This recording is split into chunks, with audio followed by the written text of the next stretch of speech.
علیہ وسلم۔ میرے بیچ اسلامی بھائیوں، ہمارے پاس ایک بہت عظیم مہمان آنے والا ہے۔ ایک ایسا مہمان آنے والا ہے کہ جو ہم سے لینے نہیں ہمیں دینے آ رہا ہے۔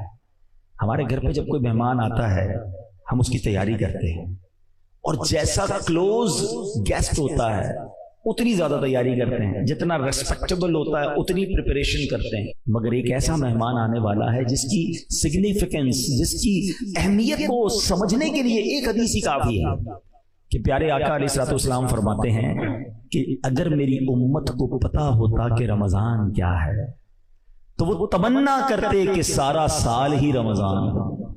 ایسا کیا ہے رمضان میں کہ امت کو پتا چل جائے، اس کی اہمیت کا اندازہ ہو جائے۔ ایک اور مولا علی شیر خدا کرم اللہ تعالی وجہ الکریم کی قول سے سمجھیے۔ آپ کہتے ہیں کہ اگر اللہ تبارک و تعالی کو اس امت کو عذاب دینا ہوتا تو اس امت کو ماہ رمضان اور سورہ اخلاص عطا نہ فرماتا۔ اٹ مینس کہ یہ عذاب سے بچانے والی چیزیں ہیں، قرآن اور رمضان۔ اور سبحان اللہ، اب آئیے ایک نیت کرتے ہیں کہ اس رمضان میں بالکل بدل جائیں گے، کمپلیٹ چینج۔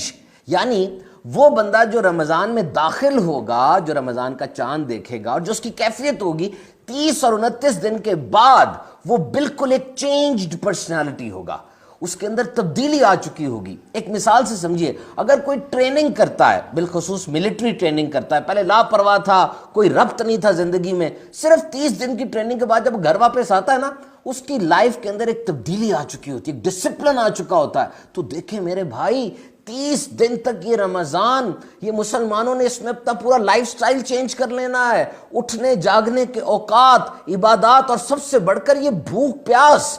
تو بالکل ایسا ذہن بنا لیجئے کہ ہم نے چینج ہونا ہے۔ وی ول بی اے چینجڈ مین ان دس رمضان۔ اور پھر کتنی بڑی بات ہے کہ اللہ تعالیٰ نے ہمیں عافیت کے ساتھ زندگی عطا فرمائی۔ اب